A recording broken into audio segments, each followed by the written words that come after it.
Spitzenspiel in Liga 3, der erste zu Hause gegen den zweiten, Duisburg gegen Erzgebirge Aue. Also dass das mal ein Spitzenspiel ist, das ist halt auch entweder nur in der dritten Liga oder Regionalliga. Wobei, das geht gar nicht, die beiden würden nicht in derselben Regionalliga spielen. Ihr wisst schon, was ich meine. Ja, also wir bislang hier ungeschlagen, aber Erzgebirge Aue ebenfalls. Sie haben auch noch kein Spiel verloren, haben aber halt auch schon, glaube ich, 8 oder 9 Zähler Rückstand auf uns. Weil wir halt einfach durch diese Liga marschieren. Das ist halt, wie gesagt, krass mit dieser Mannschaft hier. Vielleicht habe ich es auch an der einen oder anderen Stelle ein bisschen zu sehr übertrieben. Aber wir gucken jetzt einfach mal, wie das Spiel hier heute verläuft, wie auch die nächsten Spiele verlaufen werden. Ja, das letzte Spiel war ja auch so typisch wieder erstmal 1 zu hinten gelegen und dann noch 5:1 gedreht gegen Rot-Weiß Essen. Also auch so Spiele haben wir mit dabei. Und ich glaube, irgendwann ist halt auch mal eine Mannschaft mit dabei, die uns halt auch mal eine Niederlage zufügen wird. Vielleicht aber nicht ausgerechnet heute im Spitzenspiel. Und nochmal natürlich die Aufforderung an euch, gerne, wenn ihr noch nicht mitgemacht habt, das IAFC 25 Karrieremodus-Voting läuft. Der erste Teil in Form von Mannschaften sammeln, ja, findet ihr in dem Video, was ich ganz oben in der Videobeschreibung verlinkt habe. Macht da einfach nochmal mit. Wenn euer Verein da noch nicht steht, schreibt ihn mit hin. Falls er schon da stehen sollte, gebt dem Kommentar einfach einen Daumen nach oben. Und dann werden irgendwann, wenn sich so ein paar Mannschaften rauskristallisiert haben, so die besten 4 oder die besten 5, je nachdem, werden da nochmal zu einem separaten Voting gegeben im Community-Tab. Und dann ist es die entscheidende Phase. Das entscheidende Voting und dann wird feststehen, welche Mannschaft wir nehmen im Karrieremodus. Also jedes Jahr wie immer. Nichts Neues, aber vielleicht für die Leute, die jetzt ganz neu auf meinem YouTube-Kanal sind, die kennen das natürlich noch nicht, ne? Die alten Hasen, die wissen, wie es läuft. Und ich bin sehr, sehr gespannt, wie auch der neue Karrieremodus wird. Welche Mannschaft wir bekommen. So Zweitligisten sind mit dabei, Erste Liga, Real Madrid, FC Bayern, so Frankfurt ist auch mit dabei. Bin sehr, sehr gespannt. Ich glaube, zurzeit kristallisieren sich so Preußen Münster unter anderem heraus. Der SC Freiburg müsste einfach mal gucken. Also auf jeden Fall Zweitligist und Bundesligist. Bin ich sehr, sehr gespannt, wo das Voting noch hingehen wird. Diekmeyer, nächste Chance. Spiel auf ein Tor. Aue steht möglichst weit hinten drinne. Sehr, sehr weit hinten drinne. Deswegen müssen wir es hier über Flanken probieren oder halt über zweite Bälle. Ja, so wie hier. Und da ist Diekmeyer. Natürlich Diekmeyer, wer auch sonst. Die rechte Seite gehört einfach ihm. Fröde auch im Mittelfeld. Gustafsson, das kriegen wir wirklich richtig gut hin. Und jetzt unten haben wir Überzahl über Diekmeyer. Wenn Antuna durchläuft. Und natürlich haben wir Quinonius da. Und Diekmeyer ist immer noch mit vorne. Und Piazza. Wer will nochmal, wer hat noch nicht. Scheiben schießen. Ja, aber jeder Schuss wird geblockt. Fast jeder Schuss wird geblockt. Und da ist das nicht ganz so leicht. Aber schon wieder vorne. 4, 5 Mann. Das ist richtig klasse. Quinonius und Antuna. Da ist es. 1-0. Hat sich angebahnt. War auch nur der Frage der Zeit. Wenn man mal ehrlich ist, ist das hier in jedem Spiel jetzt nur noch eine Frage der Zeit. Aber du musst es halt auch noch erstmal so spielen. Ne? Das ist immer leicht gesagt. Aber wenn es schon in den Simulationen so gut läuft, wenn wir sogar Rückstände massiv dann wieder drehen, ja, Rot-Weiß Essen, gutes Beispiel, wenn wir da noch 5-1 gewinnen. Wie gesagt, vielleicht habe ich an der einen oder anderen Position so ein bisschen übertrieben. Da könnte ich dann eventuell auch mal ein paar andere Leute wieder spielen lassen.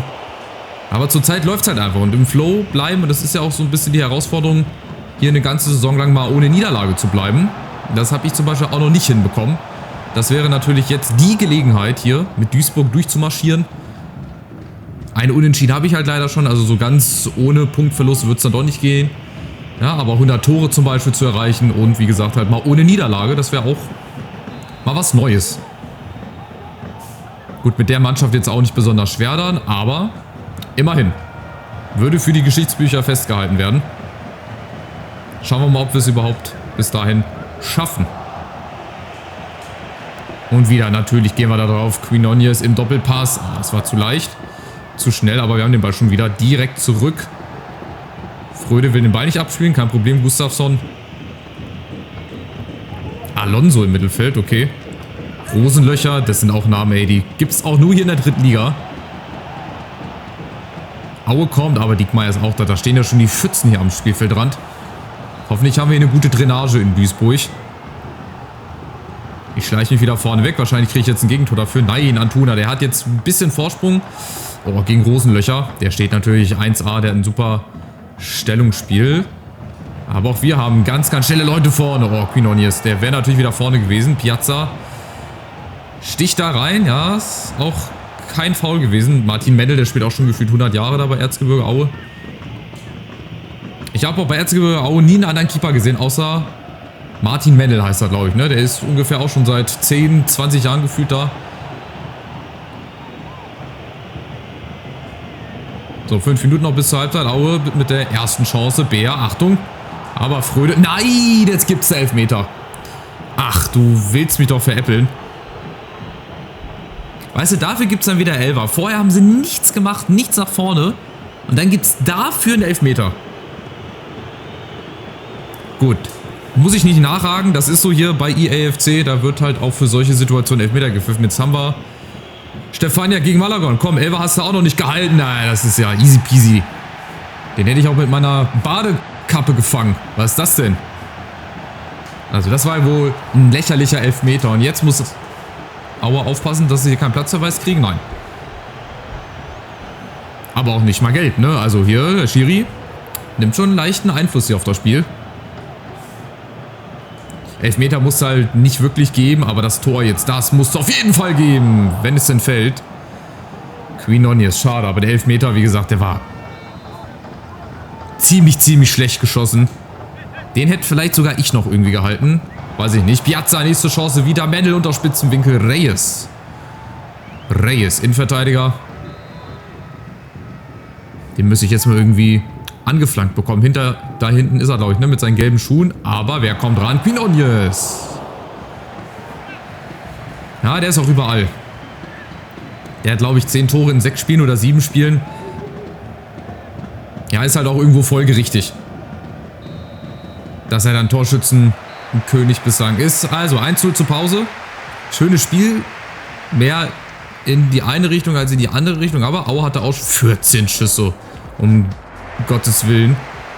14:1 Schüsse, über 60% Ballbesitz. Das ist alles schön und gut. Aber wir brauchen ein zweites Tor auf jeden Fall.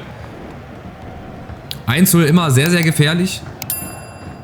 Vor allem, wenn man dann solche Spiele hier hat, wo der Gegner noch den Elfmeter verschießt. Also es ist ja eigentlich gut für uns. Aber wenn wir vorne die Chancen halt nicht reinmachen, dann kommt der Gegner halt irgendwann auch nochmal vors Tor. Artiaga. Vorteil. Quinones. Geht doch.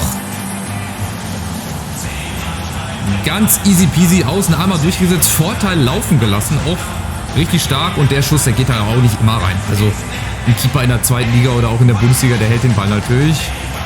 Aber dritte Liga hier ist nochmal was ganz anderes. Und Martin Mendel, wie gesagt, der hält auch gefühlt alles fast. Den hätte er auch auf jeden Fall halten können. Also der war jetzt auch nicht unhaltbar. Aber gut, Quinones hier mit dem zweiten Ding.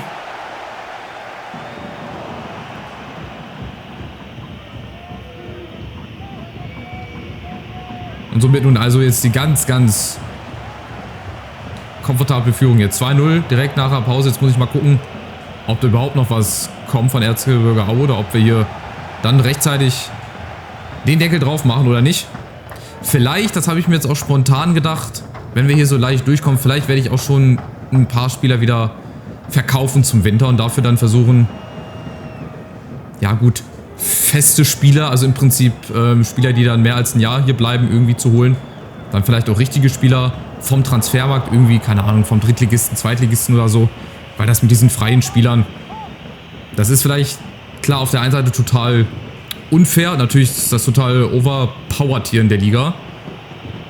Andererseits, wie gesagt, ist das halt auch Trick 17, das ist ja nicht verboten. Also dafür gibt es ja die freien Spieler. Hätten ja die anderen Mannschaften genauso machen können, wenn sie denn das Geld haben. Wie gesagt, da muss ich mir noch mal Gedanken machen. Aber auf der anderen Seite finde ich habe mir so eine gute Truppe jetzt zusammengekauft, muss man jetzt einfach sagen, von freien Spielern. Warum sollen die es jetzt auch nicht bis zum Saisonende machen? Achtung, Chance für Aue. Wie gesagt, das Ziel ist ja, also das, was auf jeden Fall realistisch ist, hier ohne Niederlage aus der Saison zu gehen. Dann natürlich aufzusteigen, ganz klar. 100 Tore zu schießen. Oh Gott, wie viel Platz haben wir denn? Das ist ja Wahnsinn. Quinones ist leider im Abseits. Vorne Huerta wäre im Abseits gewesen. Piazza wäre auch fast dran gekommen. Schade. Das ist halt schon sehr dominant hier, ne? Das Ist der FC Bayern der ersten Liga, der dritten Liga, wenn man so möchte. Wenn wir die Spieler verkaufen, hätten wir das meiste Geld. Und jetzt Quinones kaum aus 17 Metern. Jeder Schuss ein Treffer bei den Keepern. Da brauchst du dich nicht wundern. Da gehen halt auch solche Schüsse rein. Das ist ganz logisch.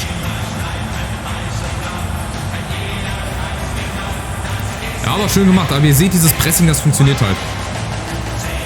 Das ist halt sehr, sehr krass. Und da, ja gut, da konnte Mendel auch nichts machen. Der war nun wirklich nicht haltbar. Nächstes Tor, Quinones. Und dann sollten wir, glaube ich, das Spiel ja auch klar und deutlich gewinnen. Ich meine, wir sind ja überall überlegen. Also sei es in den Zweikämpfen, sei es in den Schüssen.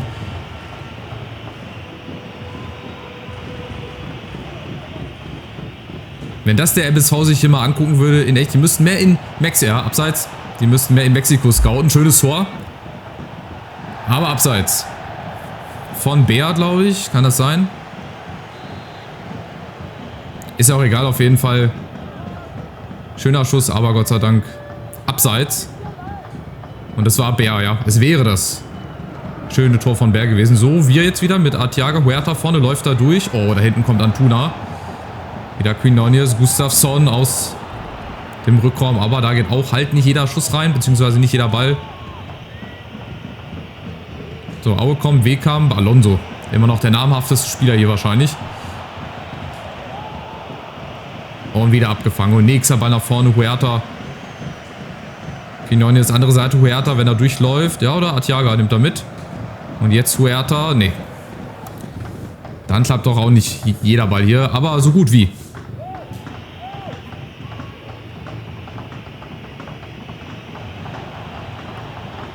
Arteaga, da zum Beispiel auch ein gutes Beispiel. Er hatte eigentlich den Ball, hat den Zweikampf schön gewonnen. Und dann auf einmal schleicht sich der andere Spieler dazwischen, aber hier schon wieder. Das ist wie früher in der Jugend, wenn du als Jugendmannschaft gegen eine Mannschaft gespielt hast, die einfach 2 Jahre älter war. Du hattest einfach gar keine... Oh, abgefälscht. Du hattest einfach gar keine Chance. Du hast es zwar immer wieder versucht, ja. Dann warst du mal Zweiter oder Dritter, aber dann kommt halt irgendwann der Zeitpunkt, da ist der Gegner halt besser. Und so fühlt sich das hier so gerade an. Also irgendwie eine Jugendmannschaft, wo wir die 2 Jahre Älteren sind.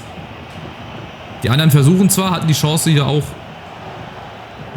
den Ausgleich zu machen. Haben es dann aber nicht geschafft. Und jetzt spielen wir halt hier unsere, ja, Klasse, unsere Qualität einfach aus. Das muss man halt auch ganz klar und deutlich so sagen. So, wir haben noch 6 Minuten. Aue hat es probiert, hat es Gott sei Dank auch nicht geschafft. Somit sind wir also dem großen Ziel, der Aufstieg in die 2. Liga, ein ganzes und großes Stück näher gekommen, Fröde. Und da können wir es auch ruhig mal häufiger von Weitem probieren. Ich meine, da kommen die Schüsse ja auch sehr, sehr platziert eigentlich, weitestgehend. Und die Keeper halten die halt auch nicht fest. Das ist halt leider so. So, nächste Chance. Oh, weia, wir haben echt sehr, sehr viel Platz. Huerta, nächste Chance abgeblockt. Das dürften dann so am Ende auch so 20 Schüsse sein, 21 Schüsse, so roundabout. Guck mal, wie tief die hinten drin stehen. Um Gottes Willen, das ist wie im Training. Und Martin Mendel, ey, also wenn ich hinten der Keeper heute wäre, würde ich ein bisschen verrückt werden. Was machen die denn? Guckt euch mal an, wo die stehen. Wieder Mendel. Die stehen schon fast am 5er. Naja, im nächsten Spiel haben sie wieder die Chance. Jetzt sind sie erstmal froh, dass sie nicht mehr gegen Duisburg spielen. Jetzt kommt dann, glaube ich, Ingolstadt oder Dresden. Irgendeine von den beiden Mannschaften wird es dann wieder gegen uns probieren. Vielleicht kann ich ja da auch mal ein paar andere Spieler spielen lassen. Weißt du, dass du nicht hier die ganze Zeit durchrushst durch diese Liga. Aber wie gesagt, da stehe ich so ein bisschen zwischen 2 Meinungen. Auf der einen Seite verstehe ich das, was schon geschrieben wurde. Auf der anderen Seite finde ich es aber auch richtig cool, dass wir jetzt so eine Mannschaft haben, womit wir auch halt auch die Chance haben, mal ohne Niederlage durch eine Saison zu gehen, über 100 Tore zu schießen. Das ist auch was ich auch gerne mal schaffen wollen würde. Und deswegen muss ich da immer mal so ein bisschen abwägen. Also 3-0 Sieg, völlig ungefährdet und weiterhin ungeschlagen in dieser Liga. Und am Ende waren es dann halt auch nur, ich glaube, 22 Schüsse oder 24 Schüsse. Also da hätte ich mir schon ein bisschen mehr erwartet. Jetzt nächstes Spitzenspiel, wieder der Tabellenzweite. Diesmal aber Dresden. Diesmal auswärts. So, was haben wir für Ziele? Finanzielles Wachstum des Vereins. Das muss ich mir auch mal ein bisschen genauer angucken. Das schafft man jetzt natürlich nicht innerhalb von einer Saison. Das müsste man dann innerhalb von 2 Saisons oder so schaffen. Das zum Beispiel. Erhöhe die Spielergehälter um maximal 5%. Aktuelle Steigerung 321%. Liegt halt einfach an den freien Spielern, ist ja klar.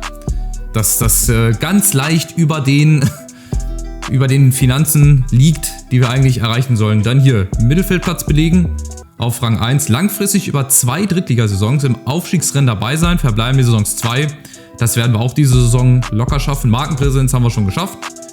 Verpflichte mindestens 2 Spieler unter 20 mit einem Potenzial, das den Durchschnittsgesamtwert der aktuellen Spieler auf der entsprechenden Position überschreitet, und verpflichte einen Spieler in der Jugendakademie.